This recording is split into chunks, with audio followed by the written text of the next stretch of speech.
From Up in the Clouds, it's your good from Whimsy Rainbow Star, and this is the Bayonetta 2 mantle. With the bodysuit finished, I started pinning test fabric to the chest to make the shape of the mantle. I have a muslin fabric that I'm draping on top of it to get an idea for the pattern pieces.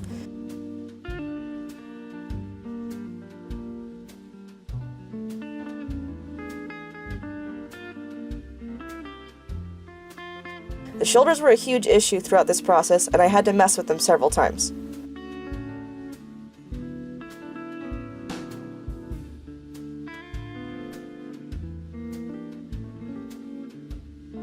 At this point I realized I had to make the structure for the shoulders before I could drape anything.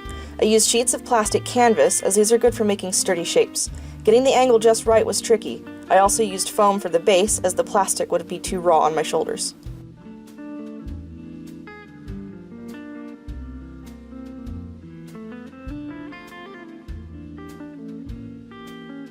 I glued down a strip of the canvas over the foam to give it a bit more stiffness. First, I needed to make sure one would work, and then mirror that to make the second one.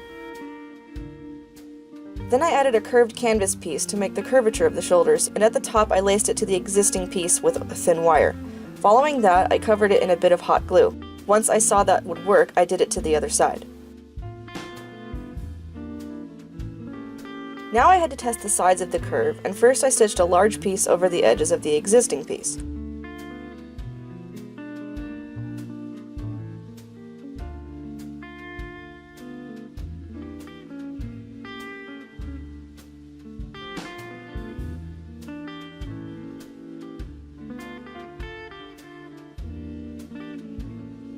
Once secured, I drew the shape I would need to cut.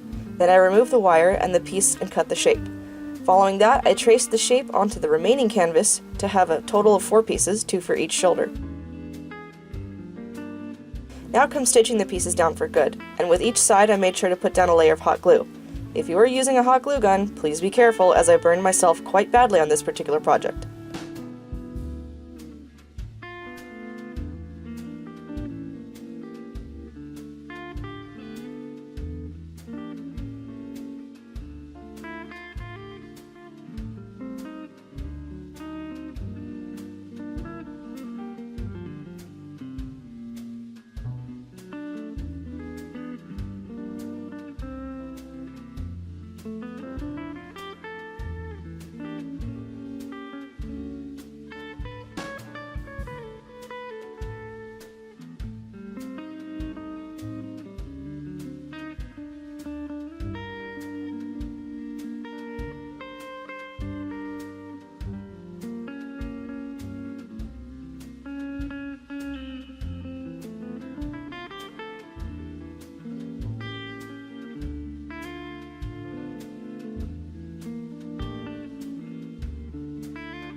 Now that the shoulders were made, I then put the bodysuit on myself and tested the shape by pinning the test fabric to the suit, carefully.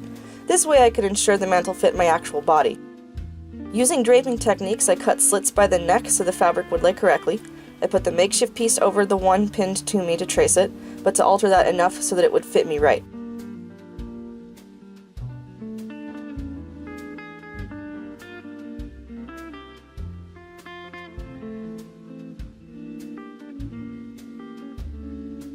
Then to make the shoulder shape, I put one of the shoulder pieces on under the fabric and shaped the fabric to that as well. Doing this particular part without assistance was tricky, but it worked out.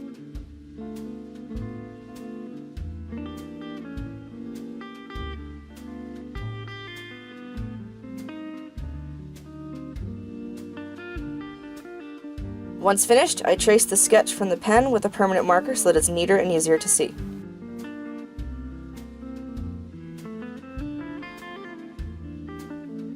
After that's drawn on the fabric, I transfer it to paper with the pattern wheel.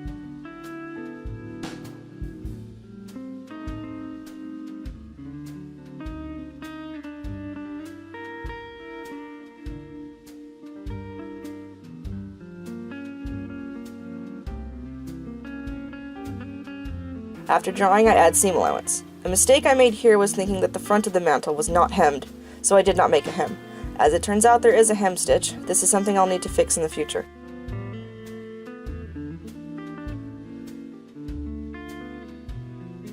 Once that's done, I cut out our front pattern. I immediately cut the piece out for draping purposes to make sure it was correct. I decided to use the same fabric as the sides of the bodysuit, but in the future I'll likely need to replace this piece, as I should have probably used a stiffer fabric.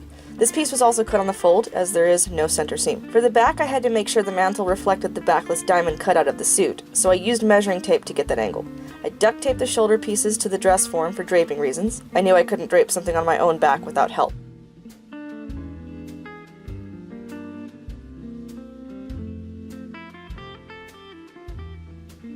I pinned the test front to the form for the purpose of not wrecking the piece I'd cut out. I trimmed parts of it to mock the actual seam allowance on the real piece to know where the back pieces had to even up to.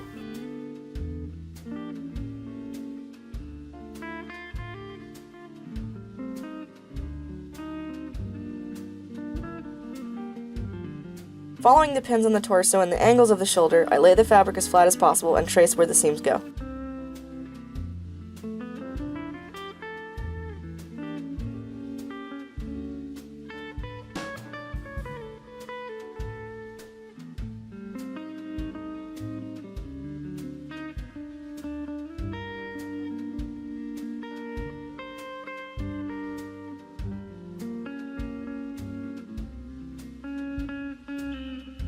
Here I make sure the shoulder seams add up, including pinning them together. Then I do the same process of tracing and cutting pattern pieces.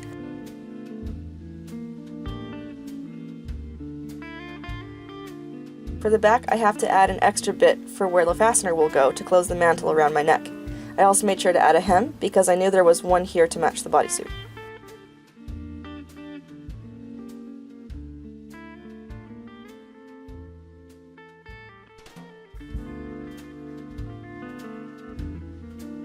The back piece is cut from the same fabric as the inner pieces of the bodysuit, the blue-gray parts, so that it matches the back of the suit. The back is not cut on the fold, as it will be the opening. Once finished with cutting pieces, it's time to sew the shoulders together.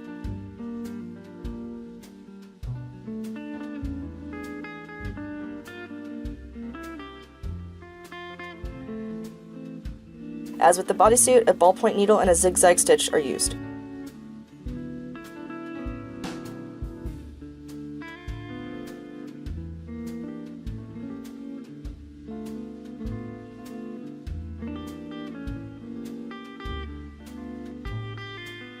With the actual pieces sewn together, I begin the process of draping the cape. The first thing to do for this part is the small bit that covers the upper arms. I pin the test fabric to the edge of the shoulder pieces, and then draw the shape I need.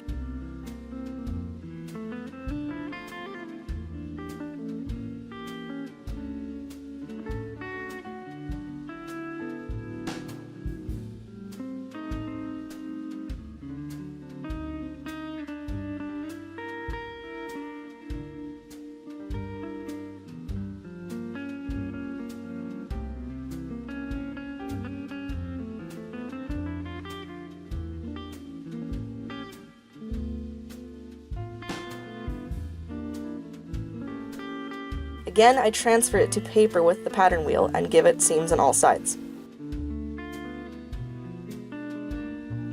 Now, of course, Bayonetta's cape is made of her hair. I decided against using a wig for this, as wigs tangle very easily, and I learned this from the original Bayonetta 1 costume.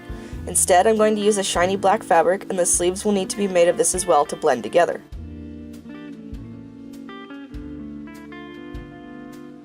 Next, I sew the sleeves onto the shoulders of the mantle, again for draping purposes. This part will be a little tricky since the shoulders come to a very rounded point.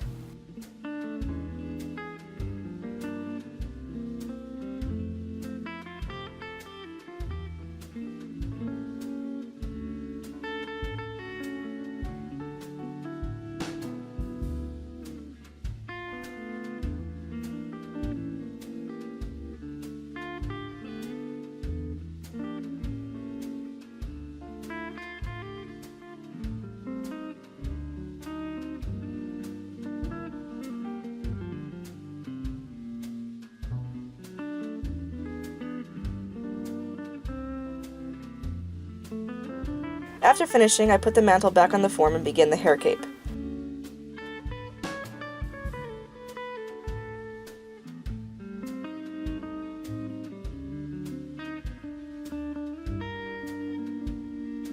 The pieces are rather large, so I had to make sure I had the size correct. I started with a basic shape of what I thought it might be and cut test fabric from that.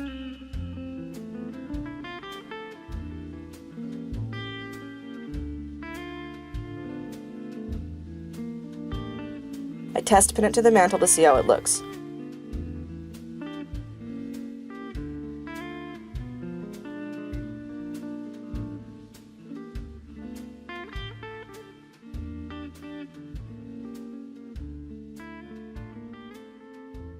As it turns out, the piece is not big enough, so I edit the pattern from what I cut and then add to it to make it much fuller.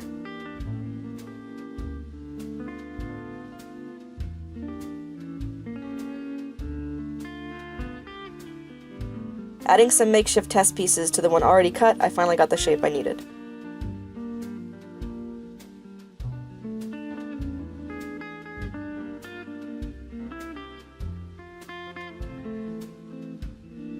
Next came the draping on the chest. This piece is much smaller and was easier to figure out.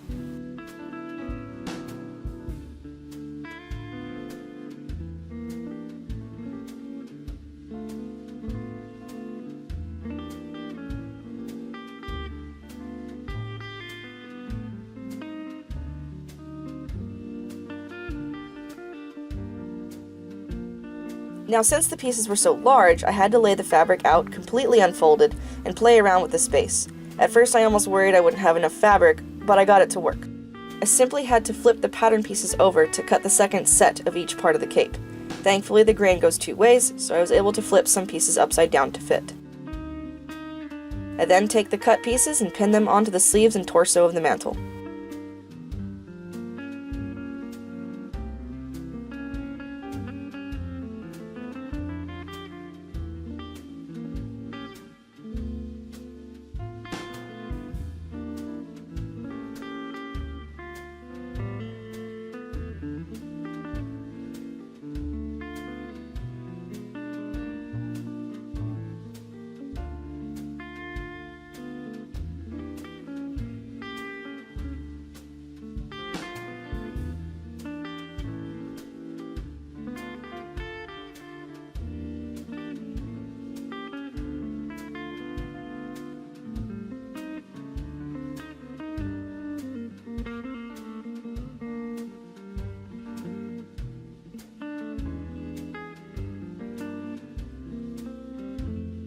Once all that's done, it's time to glue the shoulders in.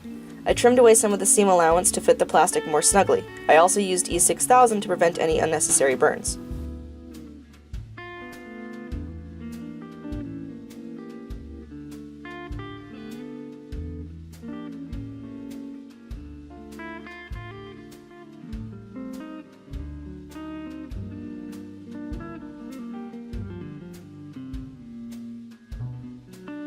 After that comes the hemming of the back, and then insertion of the snaps.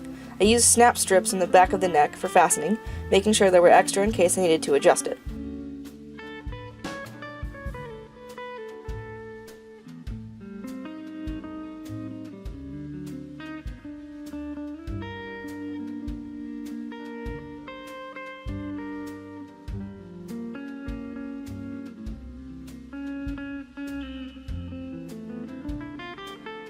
The next piece to work on is the ruffles on the neck, or at least I started this piece here.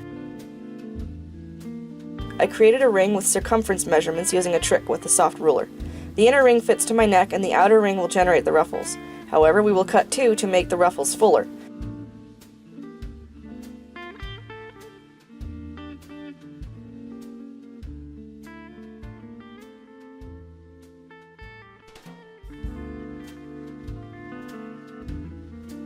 The slit in the ring is where the two pieces will be stitched together. Crunch time approaches. I now have to figure out where the painted blue diamonds are going to go on the cape, followed by the painted designs.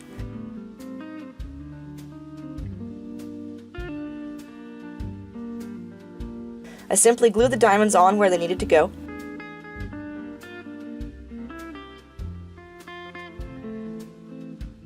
After that, without using any stencils since I ran out of time, I painted on the symbols around the diamonds. Despite not being as prepared for these decals, they turned out okay.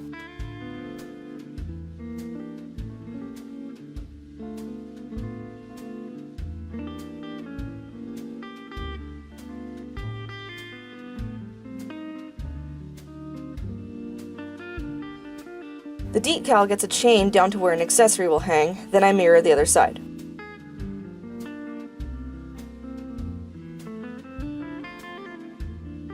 Next I do the decals on the shoulders, which didn't turn out as good as I would have hoped.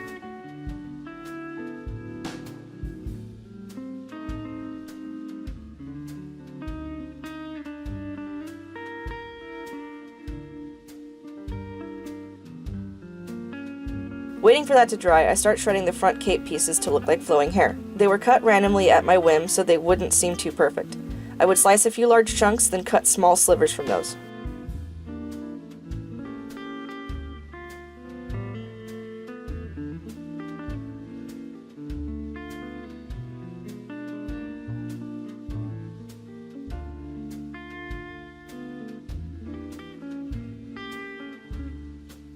Now I go to paint the back pieces. I pin the cape to the form to have a tight surface that wouldn't be hit by other flowing bits.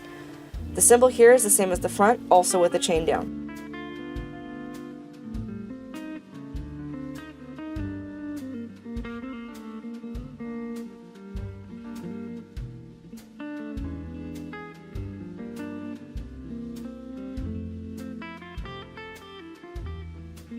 Here I began painting the emblem on the front of the mantle, and this is where things go a bit wrong. As I said, I had run out of time on this piece and had no time to make a stencil for the rose butterfly wings on the front, and they ended up coming out crooked and not symmetrical. I tried to do what I could to fix it. I planned to redo this particular part of the mantle with an actual stencil for this decal. Thankfully at the con, no one noticed.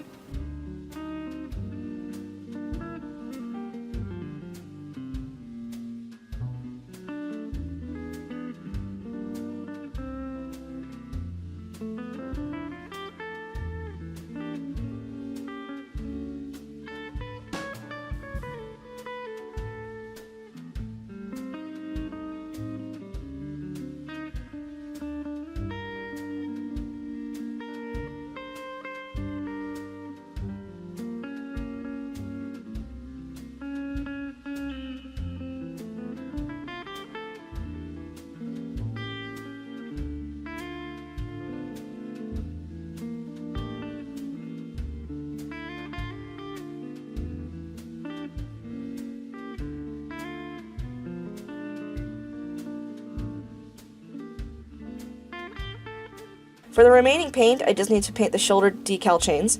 To dry, I pin the edges down again so nothing would hit the fresh paint.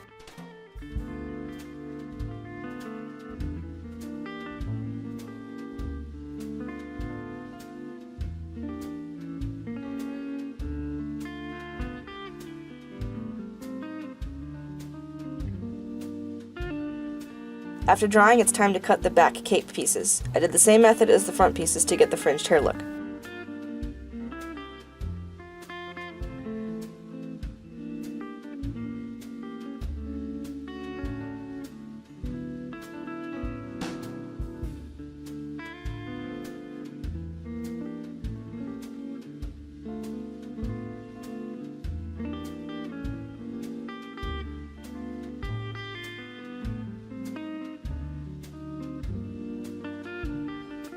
To finish the neck, I now cut the ruffles out using a soft white knit fabric.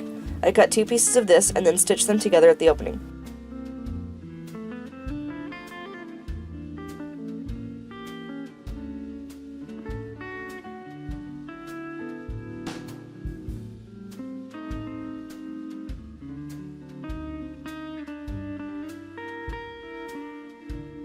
The collar of the neck is of a shiny black fabric, and I cut that to be just slightly bigger than my neck. The benefit of this fabric is I can draw directly on it without it being visible to the right side.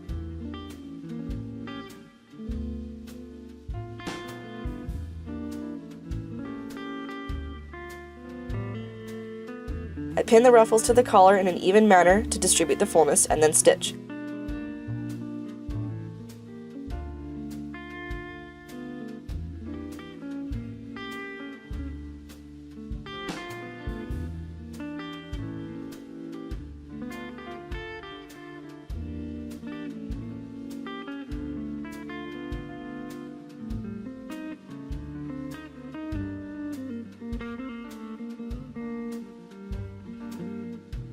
and the collar itself gets stitched to the mantle.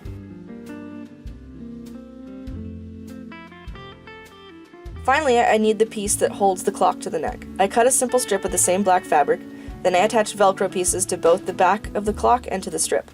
I reused the clock from my original Bayonetta cosplay to make things a lot easier. Then I glued the strip to the collar in the center. The last bit of work is attaching the lobster clasps to hook the medallions. I did this so that transporting the costume would not crush the medallions in transit. They are removable, but clasps must still be stitched to the end of the chains for each one.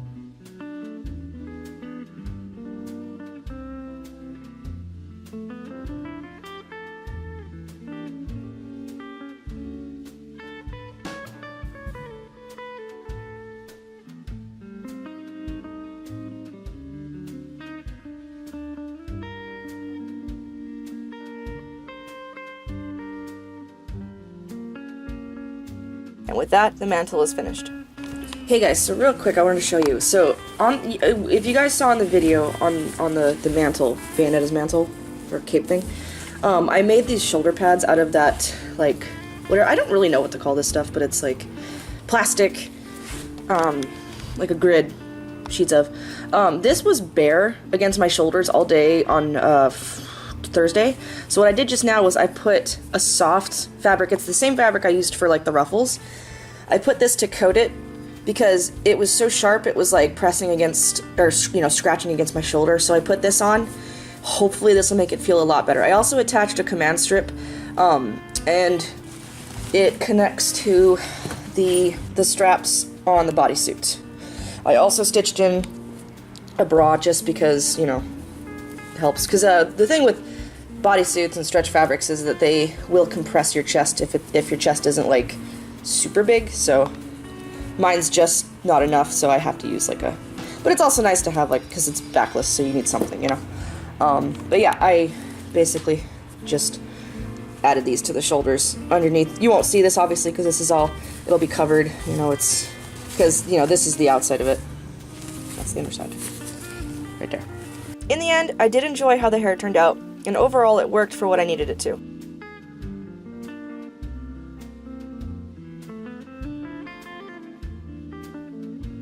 I'd still like to fix the decal on the chest as well as change the fabric, but mostly I think it worked.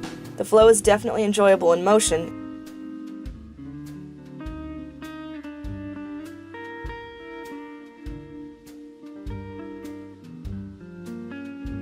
and the butterfly isn't too crooked.